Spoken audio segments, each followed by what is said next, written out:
Bonjour à toutes et à tous, toujours le même paysage pour commencer mes vidéos, j'espère que vous en lasserez pas. Je reviens vers vous aujourd'hui pour vous faire une vidéo dont j'ai parlé hier.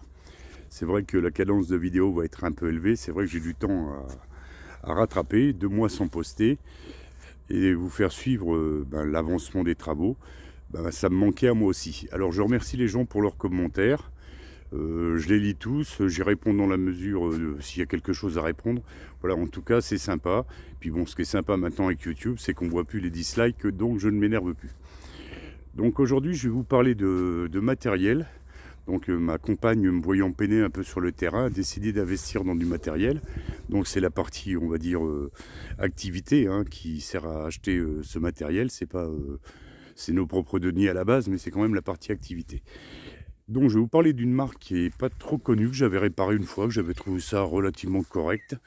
Et le fait du hasard, c'est qu'elle a commandé cette marque. Alors hier, je vous ai montré la tarière. Donc voilà la tarière. Donc qui elle, je vous dirai d'où elle vient après et je vous dirai la marque après. Donc qui elle est livrée donc avec 3 tarières. Donc une de 100, celle que je me sers principalement. Une de 150 et une de 200. 200 plutôt pour planter des arbres ou des arbustes, ça va bien. Bon, la 150, c'est intermédiaire. Je pense pas que je m'en servirai beaucoup, je pense qu'elle restera neuve. Donc, un bloc moteur et la tarière qui est fixée par un écrou. Alors, j'ai remplacé l'écrou d'origine par un écrou Nilstop parce que je trouvais qu'avec les vibrations, il se desserrait. Donc, un petit moteur de temps, mélange à 4%, simple d'utilisation. Ici, bouton on-off, poignée d'accélération. Bon, elle fait un peu quincaillerie, mais elle fait le taf, hein, c'est ce que je lui demande. Bon, après, on jette pas la tarière par terre quand on s'en sert pas, on la pose, et puis bon, en la posant dans le bon sens. Moi, je la pose toujours avec le bouchon de réservoir vers le haut, comme ça. Ça va bien. Le lanceur, un système de starter normal, et maintenant, ce que sont équipés les moteurs de temps, principalement la petite pompe d'amorçage. Donc voilà, j'espère que vous la voyez bien. Et ça fonctionne très très bien. Donc c'est des moteurs nouvelle génération. Après, une élagueuse. Alors une petite élagueuse, hein, 28 cm3, guide de 25. Donc un guide quand même avec un système d'entraînement, quoi. Un système à roulette au bout du guide pour éviter de l'user trop vite. Et après une tronçonneuse un peu plus grosse de 38 cm3 avec un guide de 40. Donc voilà. Alors toujours le même système, très simple, très compact. Donc plastique, alors il y en a, ils vont dire ouais c'est que du plastique. Faut savoir que Stihl a fait des séries de tronçonneuses où tout l'habillage était en plastique. Alors moi ce que je regarde surtout c'est l'accessibilité du bouton marche arrêt parce que en cas de problème, le système de freinage de chaîne qui fonctionne très bien, la consommation. Alors pareil, moteur équipé à chaque fois d'une petite pompe. Ça démarre au quart de tour, hein, si on suit la procédure. Donc tous les matériels sont livrés avec un livret très complet et une trousse à outils qui permet quand même de faire les opérations courantes.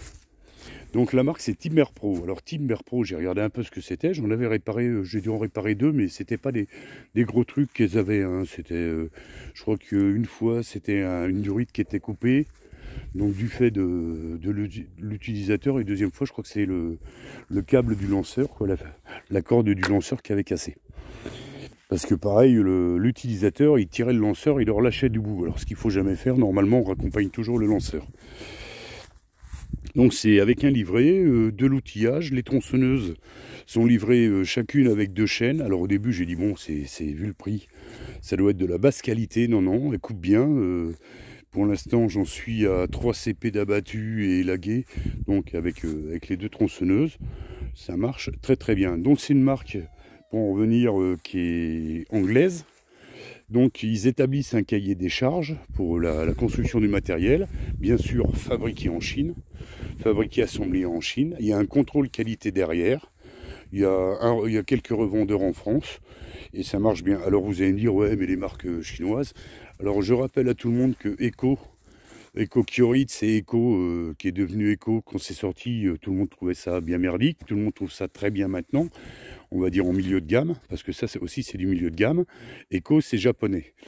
Après, il y a la marque Oleomac, pour ceux qui connaissent aussi, qui est assemblée en Chine et qui fonctionne très bien.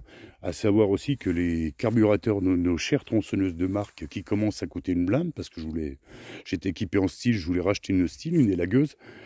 Les carbus sont fabriqués en Chine. Il n'y a qu'un seul fabricant, pour ainsi dire, actuellement, et il est en Chine.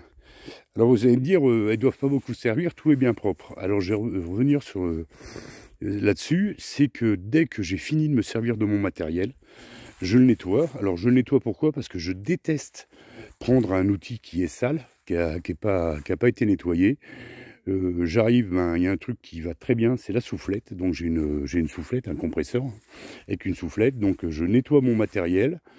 Je retends la chaîne s'il y a à retendre, je refais les pleins. Et comme ça, si j'ai à m'en servir, j'ai juste à reprendre le matériel. Et puis aller m'en servir.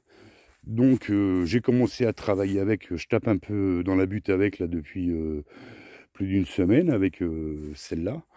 Et ça coupe bien, bon, tant qu'on tape pas dans la ferraille et les cailloux, d'abord une lame ça coupe, surtout s'il y a un engraissage. Et après j'utilise de l'huile de chêne de qualité, hein, et j'utilise pour faire mon mélange du samplon 98 avec pareil de l'huile de mélange de qualité en synthétique. Voilà, donc si vous avez des questions, n'hésitez pas. Pour savoir, s'il y en a qui veulent savoir quel revendeur j'ai pris, où je suis passé, combien ça coûte, il n'y a pas de souci, je dirais, je ne cacherai rien. Alors je ne fais pas de publicité pour une marque, je fais juste un retour d'expérience. Donc c'est du milieu de gamme, avec un très très bon rapport qualité-prix. Voilà, donc les moteurs, c'est des moteurs de temps, c'est bien conçu, c'est pas pour un usage professionnel où on va percer 1000 piquets par jour avec la tarière, 1000 trous par jour avec la tarière. Mais bon, pour ce qu'on a à faire, et chez nous on a beaucoup à faire, ça fait largement le taf, sans dépenser énormément d'argent, et surtout, avec des pièces de rechange qu'on trouve sur le marché, pas des pièces génériques, des pièces de rechange de cette marque-là. Voilà, bonne journée à tous, et puis n'hésitez pas dans les commentaires à poser des questions si vous avez des questions à poser. A plus tard.